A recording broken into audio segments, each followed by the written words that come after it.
Hey guys, you're gonna listen to a discussion I had with EARTHWORM. I hope to make more stuff like this, being discussions, interviews, or just me talking with a podcast format. So tell me what you think about it in the comments below. Smash the like button and subscribe so I can feel like I am a true YouTuber. So I will let you with the discussion. Hello everyone, today I am with Mr. Earthworm to talk about GSC OU. We know we don't agree on a lot of the metagames, so I thought I would just record a discussion with him. It's not about debating or whatever, it's just about discussing and gather opinion. And yeah, I think it's cool if I record it because then everyone can um enjoy it and take information from it and do whatever they want with it on the team builder or in their game. So hello, Mr. Oswald. Ahoy. Um, okay, so let's get right into it. You recently posted a thread on Smogon talking about your GSC Cup and Rust Fortress and the role compression it would help with in your team builder. So yeah, just let's talk about that for the moment.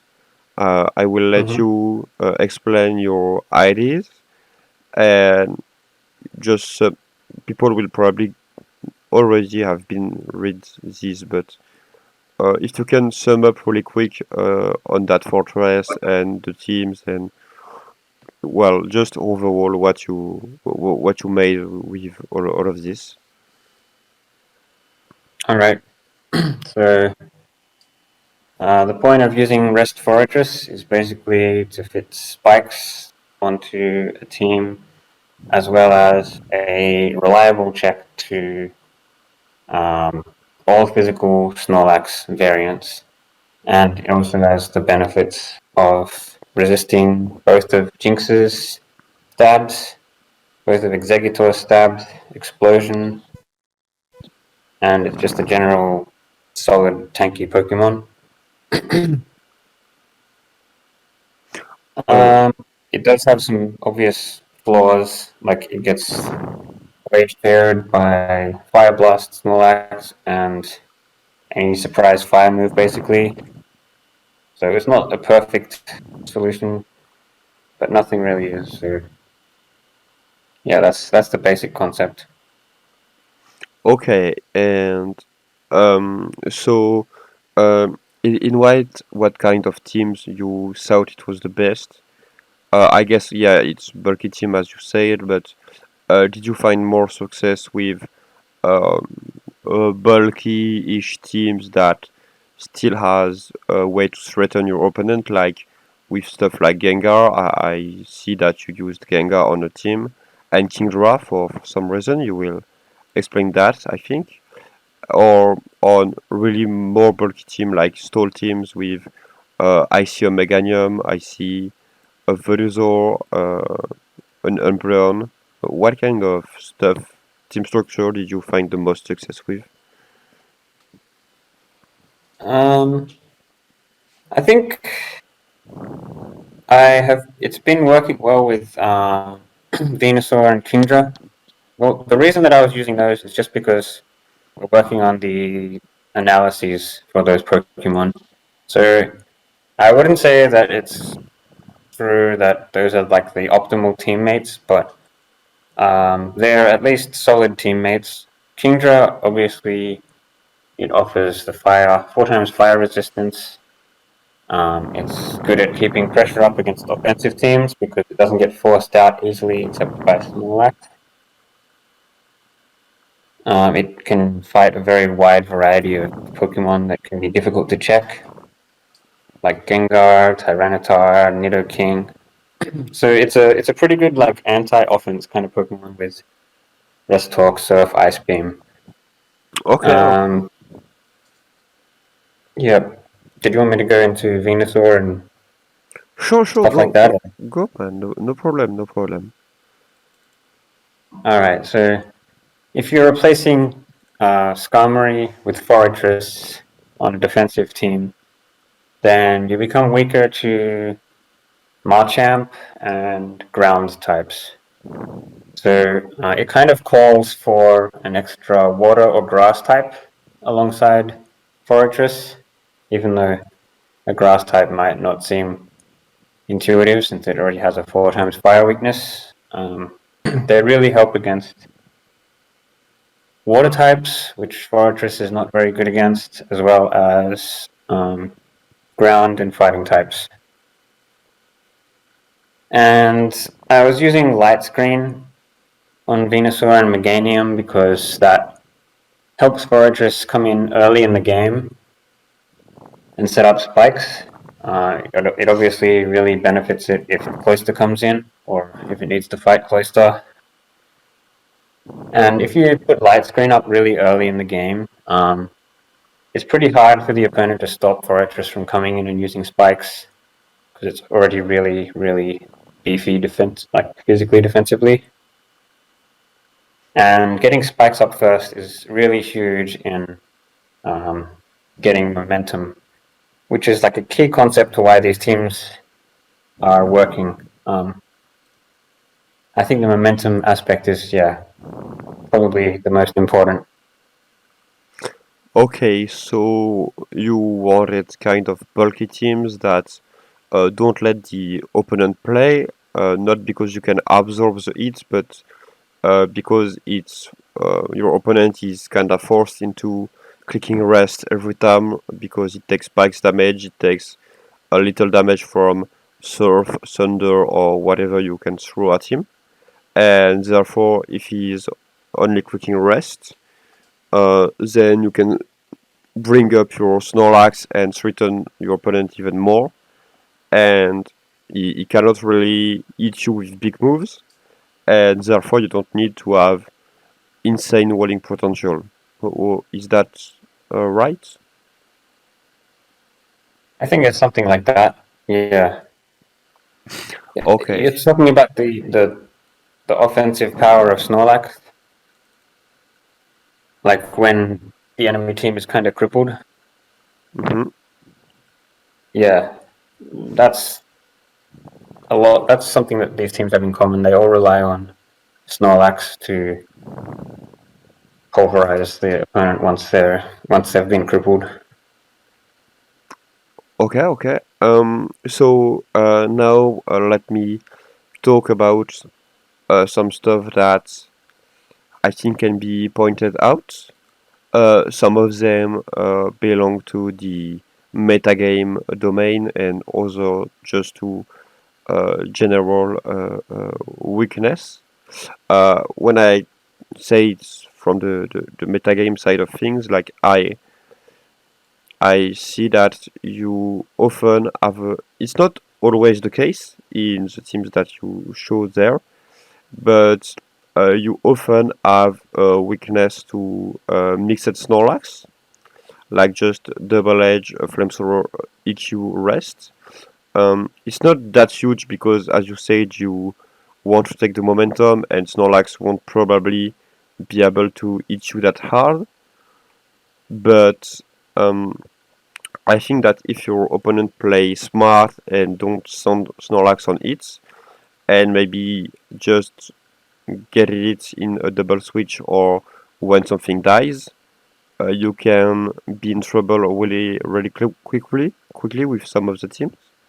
Um, did you deliberately let this Mixlax weakness in your teams because okay, that's fine anyway, it's not played, and I can outplay it, or was that just an overlook because it's not played in the metagame, or maybe you think it's not a great set and it won't come back to bite you, or whatever is the reason? There's a couple of reasons. I can think that some of these teams are weak to Firelax with Curse especially, but even Rest Talk Firelax is a threat to some of them. For example, the Umbreon team, obviously Umbreon is not totally reliable against Firelax.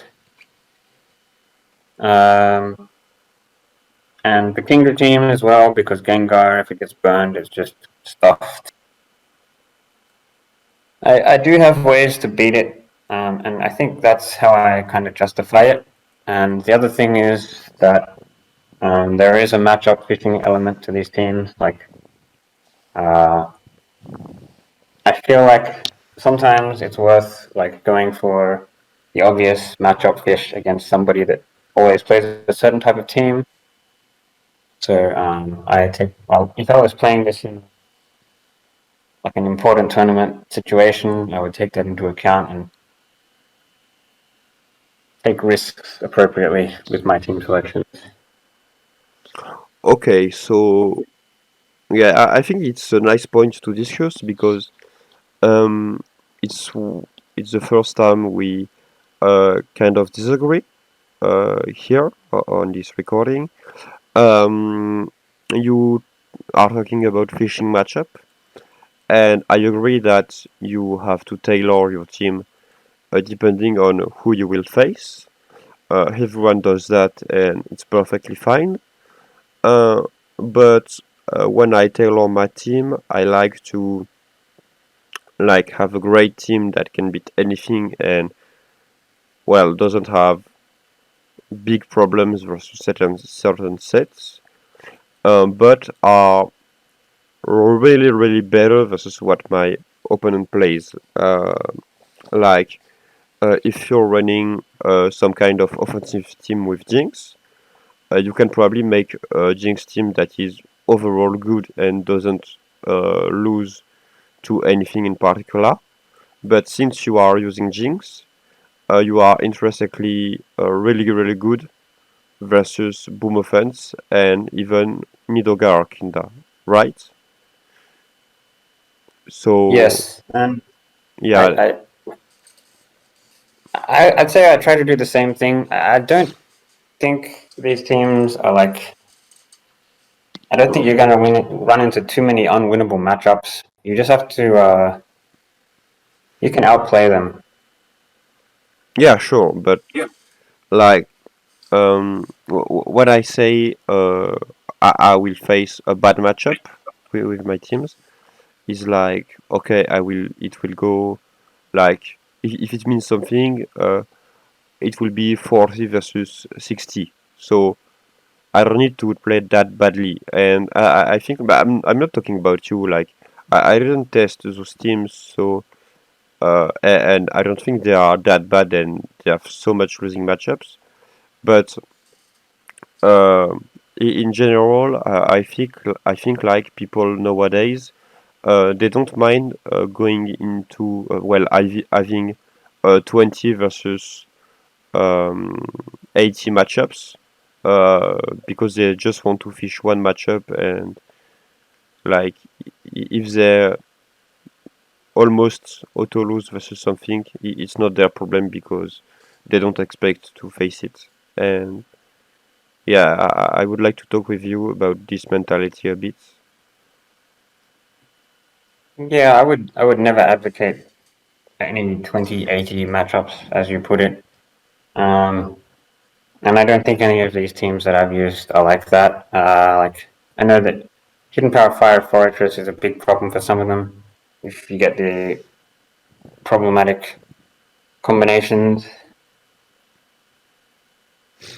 Yeah, Um, this Venusaur Kanga team, I feel like even though you have Starmie, HP Fire Fortress is really tough to beat.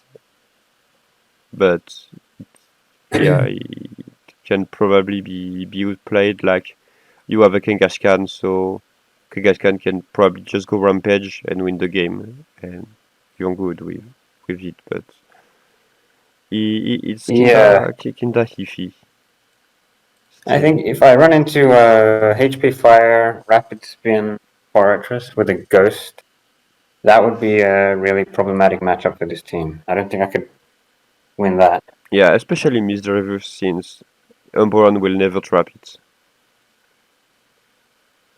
Yeah. At least Gengar, you can thread your Umbreon into it. And man, by the way, I saw you used Umbreon a lot here. Let's talk about it. Let's talk more about general metagame now because I get your team building philosophy from that thread, but let's expand this into general metagame now. Um, I see some Umbreon here. Actually, there is two, but that's the same team, right? Okay, that's the same team. What do you think about Umbreon is in the metagame? I think it's pretty bad in my opinion, but since you use it, I guess you would disagree with me. Um, I really don't like the Charm Pursuit Rest Talk set at the moment. I think it's pretty do nothing passive, and it lets in a lot of Pokemon. I do like the set that I'm using. That set I think is underrated. It can actually put a lot of pressure on. It's a mix between offense and defense, I think. What are you Even though it has using? some bad matchups, like What is your Fortress set? is absolutely horrible. What is your set that you're using? That one is Charm, Toxic Pursuit, Rest. Oh, okay, so that's the set that he's really in trouble versus Nidoking and Gengar. Sorry? It's a set that is in big troubles versus Nidoking, Gengar, and Pokemon like that. I Hello? missed the word that you used to describe it, but Oh, I said it was in trouble. It had problems oh, with Gengar and Nidoking. it really depends on momentum. Like, it's not great against Nidoking, but it can be okay because you can. I mean, it's not going to be ideal defensively against Nidoking, but if Nidoking is switching into it or something like that, what this team would do is it would charm the Nidoking and then switch to Snorlax or Kangaskhan and then set up. That's the strategy I've got in mind, anyways. Yeah, there is a set a bit similar that I like to use, Umbreon, but I only use this in super passive teams without Snorlax even. It is Charm Pursuit, Minlock, and Rest. So I can trade versus Perish, Minlock, Perish Song, Misdreavus, for example. So I don't get 6 odd. And the idea also is that versus Zapdos or Nidoking, if I feel brave enough, I can minlock them and spam rest and try to pistol them so the rest of my team don't have to worry about them, and also it kills the opposing momentum. So like if I just click minlock versus anything that is on raw and it beats me, maybe I can just go to my fortress or my Starmie or whatever to instant spin or uh, or try to predict the ghost or whatever, because my opponent cannot double switch on me, and I think it's an interesting set, and it achieves something similar that your toxic set is aiming at, because um, I think like you won't get a lot of use about with rest with toxic that isn't just forcing your opponent to rest. You won't nail well. You will sometime, but I think it's rare that you will nail a restless Tyranitar or a Cloyster. Yep. So, well, Minlock can also remove threats. Well, remove threats where Toxic just delays them, and it would be better momentum wise. It's a bit less good versus Cloyster, but Charm into Minlock is something to watch out of, even for Cloyster. So, yeah, tell Mm-hmm. me, tell me what you think about it, and is it really only usable in super passive stores, or do you think it would be fine in more momentum based team like you use? The main look set. Yeah, the min look set. Yeah, I think that's a good set. I've played against similar sets as well. It's very good actually. If they don't respect mean look, then they will suffer. Also, I think it's pretty cool because you can try to trap any docking fishing, and then you are able to get rid of the docking PPs before your opponent can boom on your Umbreon to make Nidoking win.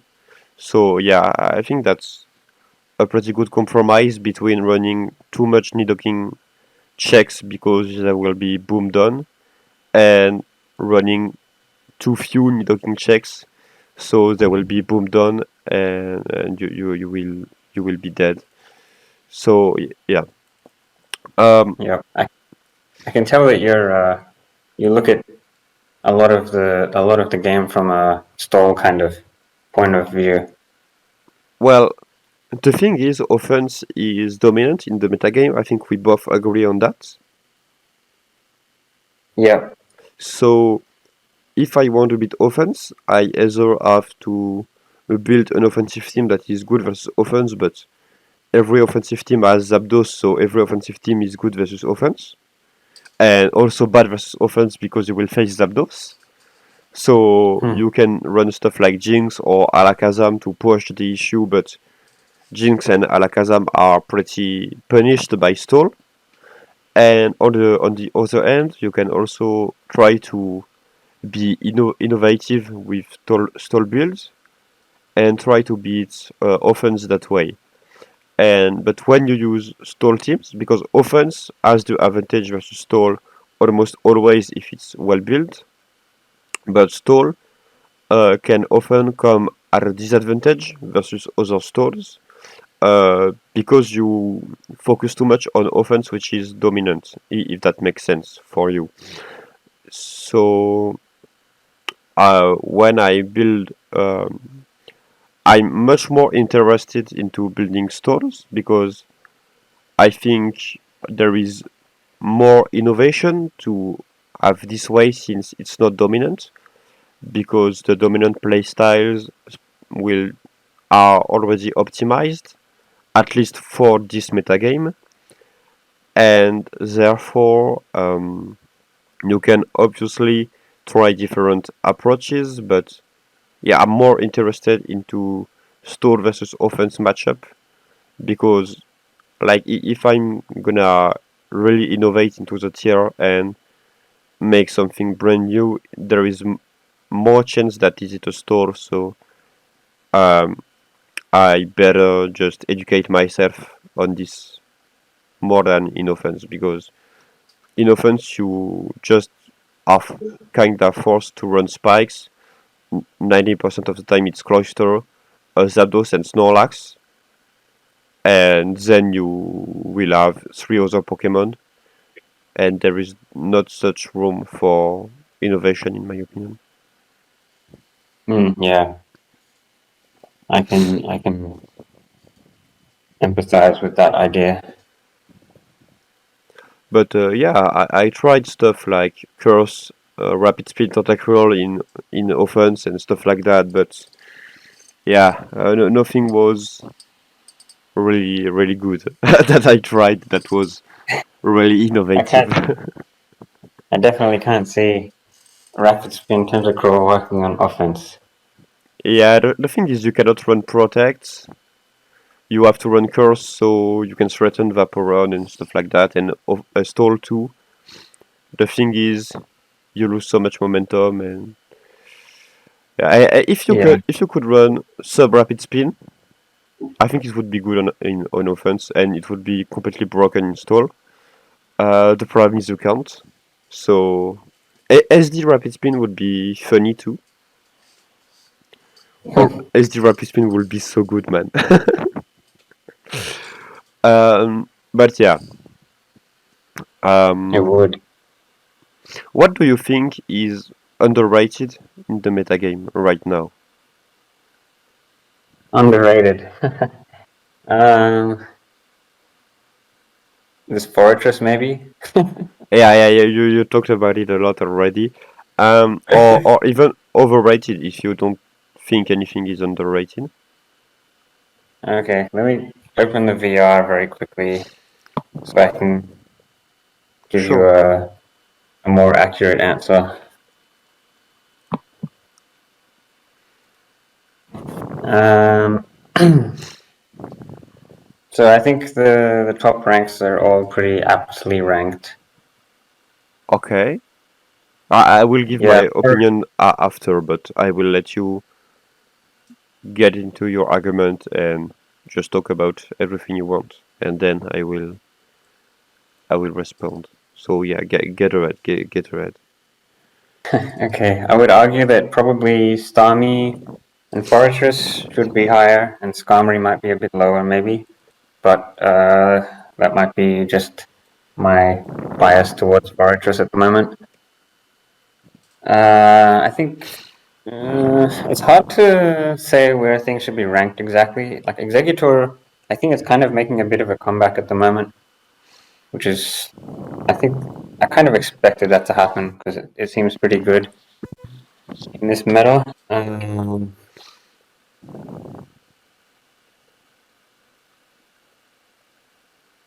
Honestly, the rankings are pretty accurate looking, I think. Okay. So um, in my opinion, I will let you answer that, uh, so we can have a nice discussion. Um, I almost well, I think Gengar is definitely underrated. Like it's five on the ranking, but it should be fourth or third in my opinion. And I, I think Raikou is kind of overrated. It should be fifth or sixth. I think yeah, that's reasonable. Gengar is probably better than Raikou. And I think Tyranitar is better than Raikou too. That one is less obvious, but possible. I think Skarmory is overrated too. I think it's like top 9, 10, 10. It's definitely not better than Nidoking. Um, You really like Nidoking. Man, Nidoking is broken. It's completely. It's so good. It's so good. Well, it's not that Nidoking is good, but it has so much good synergies with Cloyster, Zapdos, Gengar, Tyranitar, everything. So It's very good. Yeah. the thing by itself, it's not that good. But when it's in a good team, that not patches its weakness, but make its strengths better, it's super oppressive to any defensive team.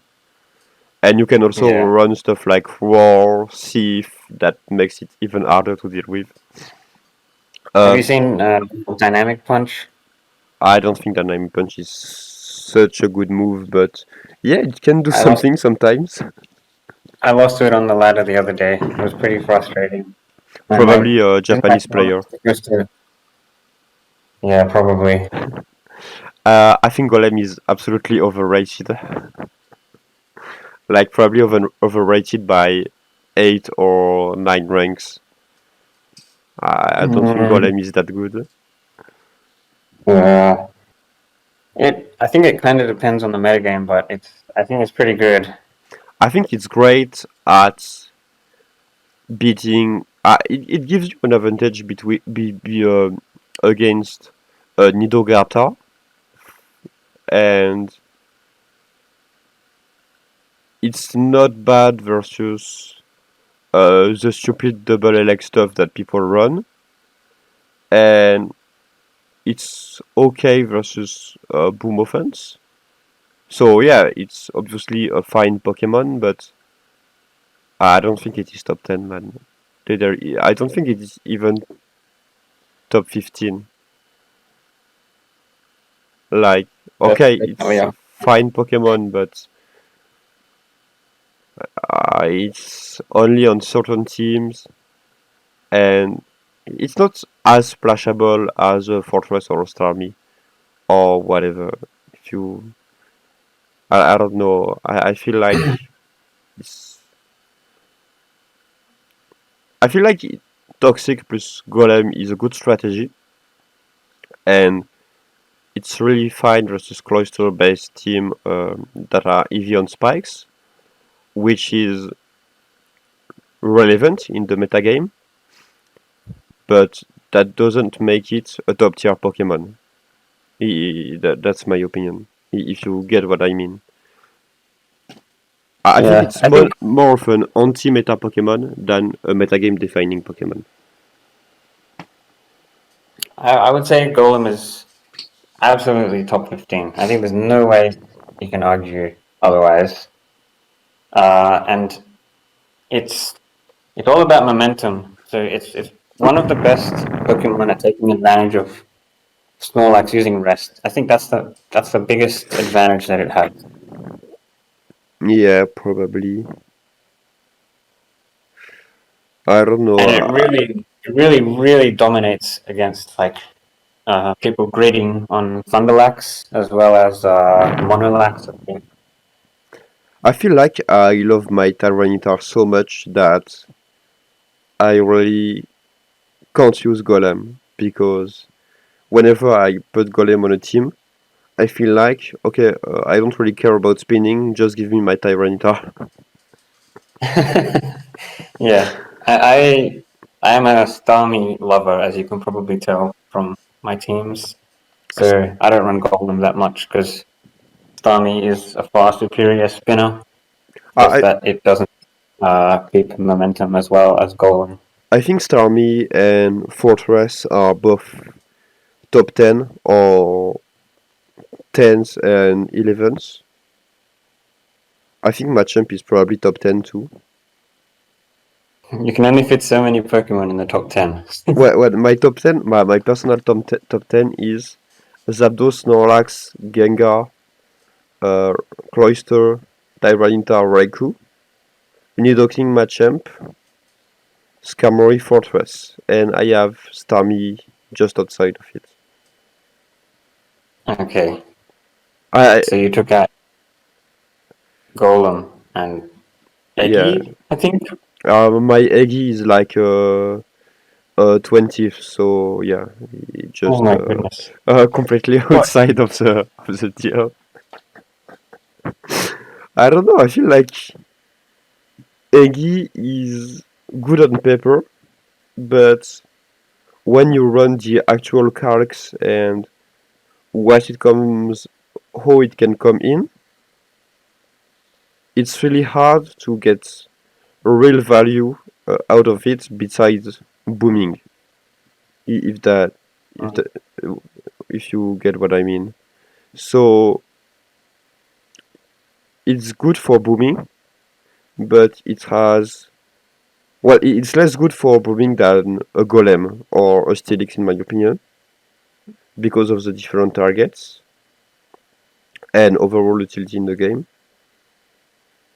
I And think so yeah, Eggy is kind of it's keeping Zapdos honest. So Zapdos is less willing to run Whirlwind because it yeah, will know the handle Eggy. yeah, but you have to consider the stall approach too, which is you don't want to be completely shut down by Tyranitar plus Camori. Therefore, you have to run shit move that you don't want to run versus offense, and then your executor isn't that great anymore. So you have to focus executor into one beating stall or two beating offense, and you cannot do both. So that's why I think it's less good than something like Espion or Marowak that both can run the same sets and be as good versus stall and versus offense. Right, I see what you mean. It has a bit of a four move slot syndrome. Yeah. One stuff though that doesn't have four move slot syndrome is Tentacruel, which is insanely good. But I don't know, man. I feel like Steelix is super underrated. People just shit on Steelix all the day. I think it's great, man. Mm, it's uh, I feel like it is kind of suffering in the current meta, but I think if you build a team around taking advantage of Steelix, it can work pretty well. The thing is, Stelix is kind of well, Suicune dropped a lot, and because people um, finally caught on the fact that Suicune isn't good, so well, it's not good. Well, it's Suicune, but it's not as good as people thought.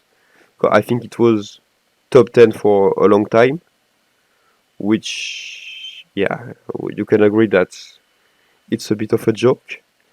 Um, so with Suicune that down, I feel like Steelix is pretty menacing for bulkier or stall builds because what are you gonna oppose to Steelix? Your Fortress and your Starmie, and that's all.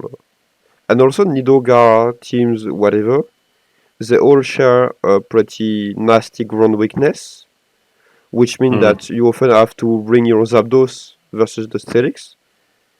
And if the Zapdos get boomed, then there is probably another ground user in the back that could be whatever, or that will pose a big problem. Like even if you use something like Curse EQ Snorlax and you don't go with Sleep Talk, if you manage to boom the Steelix on the Zapdos, then you don't have to worry about Zapdos clicking Thunder, so you don't need Sleep Talk. So the Nidogar team will just be destroyed by Ixulax, and I see. Steelix can boom Skarmory for your Ixulax too. So yeah, Right. I don't know. I really like Steelix. I think it opens a lot of stuff. It's also very good with Nidoking. Like you can boom Zapdos and use Nidoking in the back and click Earthquake. And I see. also you can use a Nidoking set that is walled by Skarmory because you will boom it. So yeah, I feel like Steelix helps you cheating a lot with move slots on your team. I see. So you're valuing that it can blow a hole in the enemy team. Yeah, it's know that it doesn't have to boom Suicune. It can either just go Rampage or trade versus the most valuable thing your opponent has, which Yeah. both stuff are pretty good in my opinion. Yeah. Um, I've seen people use a lot of fast psychic Pokemon, like Espion and Alakazam. I don't know what you think about that.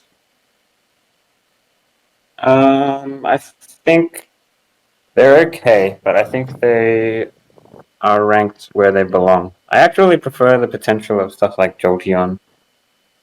Jolteon, I think, is really good. I don't like Jolteon a lot, but yeah, Alakazam and Espion. Uh, who are they ranked? They are no. I think that should be a bit higher, but not that much. I think they should be like 3 or 4 ranks higher, but not a big deal. I think they are definitely better than Blissey anyway. I like Blissey. Come on, what? I like Blissey. I'm a Blissey fan. If anything, I would put Blissey higher. I don't hate Blissey, but it's not the greatest Pokemon of all time, right? But yeah, I like Alakazam and Espion, but I feel like they are first really hard to play, because there are a win count that need a really tiny window, if that makes sense. Like you have to send them at the right moment. If you send them too soon, Yeah. you are screwed because your opponent will play around and not let you remove the stoppers to these Pokemons. And Yeah. if you send them too late, then your opponent can just trade the Zapdos versus them and you lose the game. Or the Snorlax or Yeah. whatever. So I've seen a lot of people just because those Pokemon were used in SPL or tournament with pretty good success, mindlessly copying the team and play them badly. Yeah. And that's the first thing. And also, whenever you use Espion or Alakazam, if you don't use like Baton Pass Espion, just like sub growth double move, probably HP Water, which I think is the most consistent set. Um, and Alakazam, I would use like Psychic, Fire Punch, Recover, Anchor, uh, pretty much any day because I think it's really consistent and Dynamic Punch and stuff like that aren't that good in my opinion. Then, um, if you run into Blissey Stall, for example, you're screwed. You just cannot win the game unless you manage to boom the Blissey with Gengar or something absurd like that, because your opponent lets you win the game instantly. Also, if they It's pretty. never what? What did you say?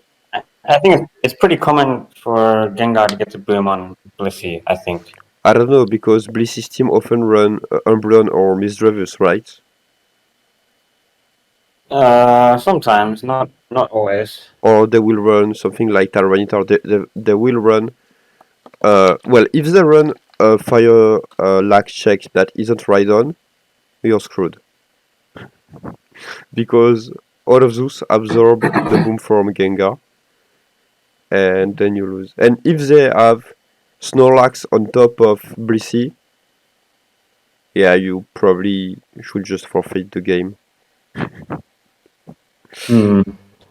Or I wouldn't say it's you have to simple, be but really aggressive with spikes and win the spikes war. yeah, I think it's winnable, but sometimes it can be really difficult. Like if you're using like an Alakazam into a Snorlax, Blissey, Starmie team, it's going to be pretty hard to do anything. Yeah, Starmie is a big deal for those Pokemon too. Starmie is a big Yeah, and stopper. Starmie is almost always with Blissey as well. But versus offensive teams like Boom Offense or even like Tyranitar, you can just Destiny Bond the Tyranitar with the Gengar. And if you manage to do that, it's really oppressive to offense. Even some stores like um, when I played Fomog in well, friend of Mr. Golem in SPL, I brought Alakazam and he played double electric bulkish team versus me with a Misdreavus. Uh, I managed to get the lax out of the way, and well, then Alakazam just won on the spot. And yeah, I think there is a huge upside to using unexpected offensive threats, but when Definitely. everyone just mindlessly copy your team afterwards, it's expected, so it becomes way less good. Because the team are Yeah. consistent, but if your opponent can guess your last, then they will play accordingly, and they won't be caught by Destiny Bond or whatever. And Mm. it will be it's like the paralysis spam teams. In the beginning, that was strong because people didn't expect Machamp or Mawak to abuse the paralysis. But now we know what's coming, and so we can choose what takes the paralysis, even though it may not seem like the optimal play if you don't know what the last are.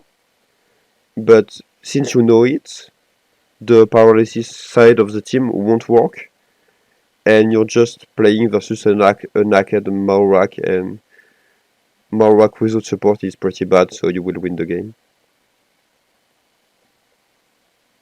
Yeah, I, I see what you mean. It's the surprise is a very valuable thing to have on your side. it's not really surprise, but more uncertainty from your opponent, right? Because they have to respect a lot of stuff. And if they only have to respect what you have because you know they have it, because they know that you have it, then you will be screwed. Mm-hmm.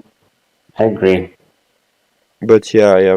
Also, I wanted to talk about Miltank because I've seen a lot of Drumlax Miltank team nowadays. It always been played, but it feels like people use it more than last year. At least, like average players. And I feel like Mm. Miltank isn't good in the metagame. Drumlax neither, so I don't know why people use that. Is there an average player meta that I don't know about? Like, what the hell is going on? I think the Miltank Quagsire team is pretty good. In my opinion, Um, anyway. what is it? Uh, It is Zapdos, Miltank, there's a Quagsire, couple of there's a couple of different variants of it, but yeah, it's something like Snorlax, Zapdos, Quagsire, Miltank. Uh, Starmie, probably. Army, I think. Yeah, something like that. Is it the team that is completely demolished by Drum EQ Yeah. Snorlax? Possibly. Because you don't have Skarmory? Okay, okay. I see what kind of team it is. I don't like it just because EQ Snorlax. You should never lose to any EQ Snorlax if you're using Stall, in my opinion. Let me check. I think I've got a variant of it, Team Builder. What did you say? I'm just gonna check if I've got a Skarmory on the version that I'm using.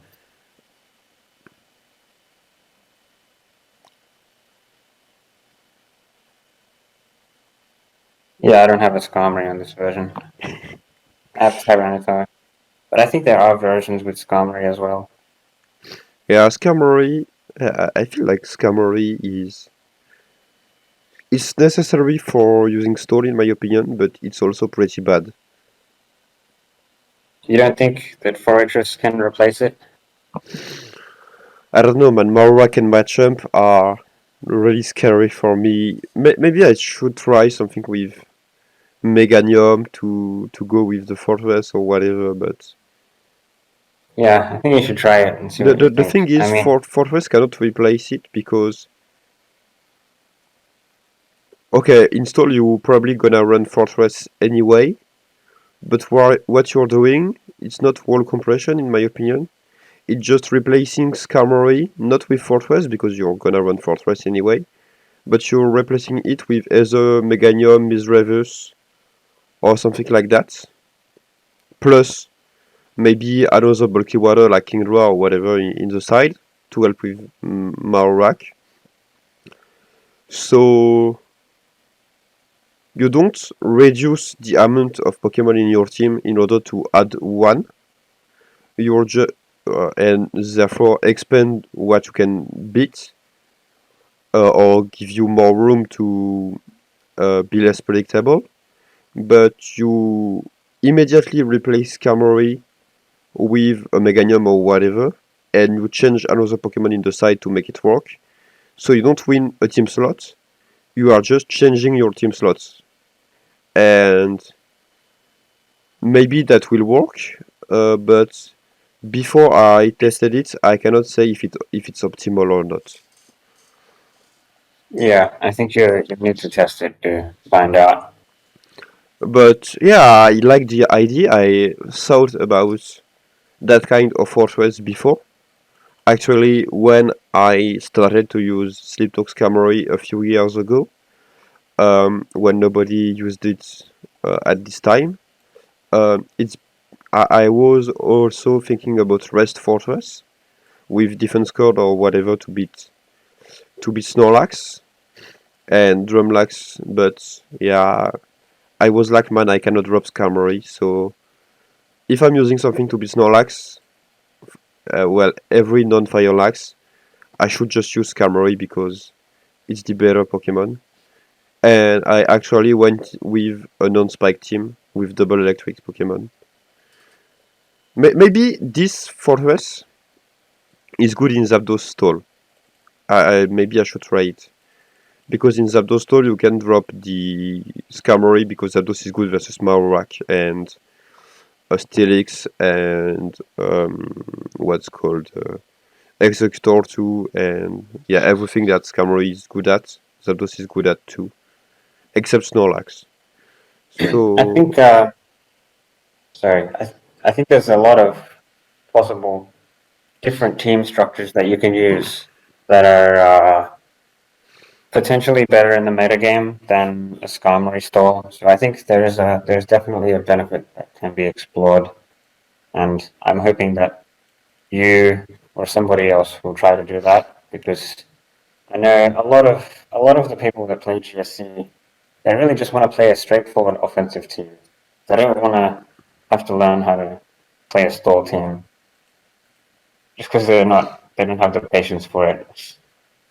I think we get the same ideas, but well, the same. I think we see the same issues or weak points in the metagame, but we have different ideas to beat it and different approaches. Um, because when you went with the fortress route and just drop Skarmory, I toyed on the well, I did it, but I toyed on the side with a Venusaur in order to beat Machamp, Vaporeon, Marowak, and everything on one slot, and click Roar, so I can use Golem, which is better to spin versus Gengar teams, and therefore beat offense that way. Um, I don't think it's the best thing in the world because it's very momentum weak, and you have to know that you don't have to switch with Venusaur versus stuff like Nidoking and whatever, even though you cannot touch them, just roar and spend the synthesis PP. It it's not. If you don't have, if you're not a veteran style player, it's hard to. It's not intuitive, I think, to run Venusaur or stuff like that. But yeah, I have tried some Pokemon like that, but Standard Stall seems to be the most consistent one overall because when you're using Venusaur, you'll be pretty weak to Fortress and you don't really want to run a Ghost and stuff goes on. So, yeah. So you have to run HP Fire Fortress, but your opponent will use HP Fire Fortress too and you have to win the tie and things can be a bit dicey. Yeah, So, yeah. HP Fire is horrible. What did you say? HP Fire Fortress ties are horrible. I really despise having to play those sometimes. The thing is, people rarely stall me, probably because they don't want to be stuck in a game for 2 hours. So I can cheat a bit on stall. Like it's okay if I'm not the best versus stall because one, I'm probably the best in play in practice to play with and against stall. At least better than my opponents. So I can at least get away with a tie most of the time.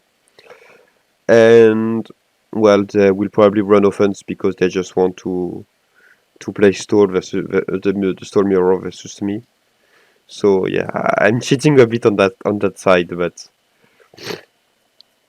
Mhm. I feel like And well, yeah. What did you want to say? Go ahead. nothing. I just said I can understand why you would do that. I think versus a lot of opponents you're going to come up against. I think most people they have the idea in their head that they're going to have a good chance of beating you if they bring like thief offense, which I think is probably true. because it's a pretty tough team for Stoll to beat. But yeah, I think you would be fine to cheat a bit on the Stoll matchup against a lot of players. Yeah. Also, there is plays that people will never make that I I do with stall, which I think wins me a lot of win rates. It is that, well, let's say I have Raikou lead versus my opponent Nidoking, right? Mm-hmm. Nidoking team rarely abuse a Starmie that not a Starmie, a Skarmory that is weakened, right? Your Skarmory can be really weakened versus Nidoking teams, and you will Oh yeah. often be fine. So what I do Yeah. is I hard switch on the Nidoking, trying to take the Sif. If they hit you, it's fine.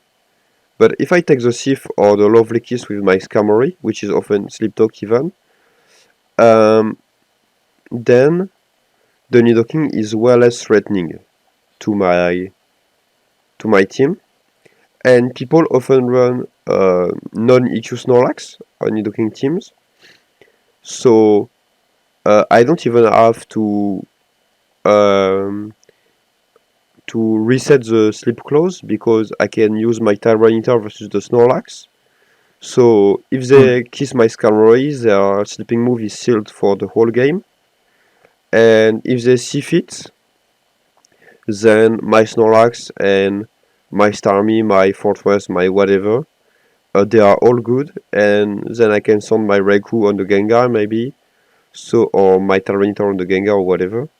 So the Pokemons that I will use to like Snorlax to be strong versus their team, they will be untouched, and I can get away with that. But now that I said it, people will just send out turn one versus my Raikou. But yeah, it's all good. I will find something else. But yeah, I think you should play GSC with versus most people. You should assume that you basically know their six on turn one. Well, if they lead Zapdos, it may be a bit more complicated, but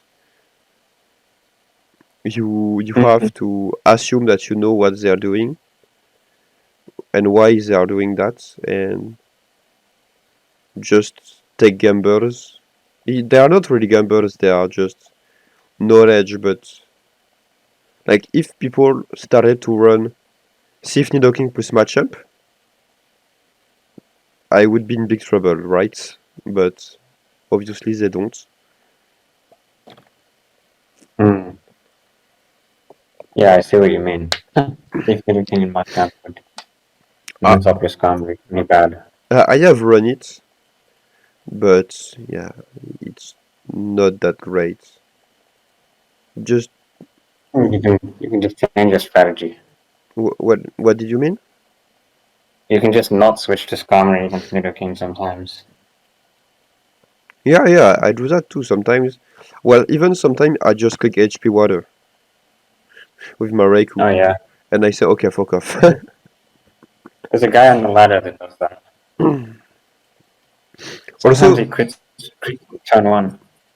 also it depends on the opponent, right? Like when I used Counter Jinx versus Friend of Mr. Golem, I watched his replays and I saw that versus Nidoking and versus Jinx, he always clicked double edge with the Snorlax on turn one, and so I knew that counter would work. But there is a lot of people that just click Sleep Talk for whatever reason, which is not a great move in my opinion, but whatever, and it wouldn't have worked. So I think like more than choosing your team, you have to, if you are serious about winning a game, um, if you are serious about winning a game, you have to um, exploit your opponent's plays more than team building habits, in my opinion. Well, anyway, is there a last topic that you want to bring, or should we just and it's there. I think we talked a lot about the current metagame, uh, and well, we pretty much agree with a lot. We just have different play styles. Yours is more based on the momentum, where mine is more based on preventing my opponent to play, or forcing a line from them and punishing it, or punishing their greed and their habits and forcing them into losing position from what they thought would be a winning one, if that makes sense, like the Thief's Camera thing. So yes, if you have something you want to say or whatever, just go ahead, and if not, we will just use this as a conclusion. Yeah, I think what you're saying is definitely. It goes to show that there's just so many different ways that you can gain advantages in this game. It's not just one method you can use. Like, I think you have really shown that you can play stall really aggressively on to take advantage of certain habits that a lot of players have, and I really think that's a. It kind of makes you unique because I think there's a lot of bad stall players out there that just keep making predictable moves all the time and don't have any plan to gain momentum. So Yeah, yeah, yeah. Losing to Zapdos plus Snorlax under spikes is the store specialty. yeah, Um, but yeah, I think it was a great discussion. We both learned from that, and I hope the people listening learned a lot too. And yeah, we will just end it there. And yeah, I think I will just cut the recording there. So, uh, oh wait, if my recording device stop lagging. Well, all right. anyway, uh, Thanks for sure, having me here.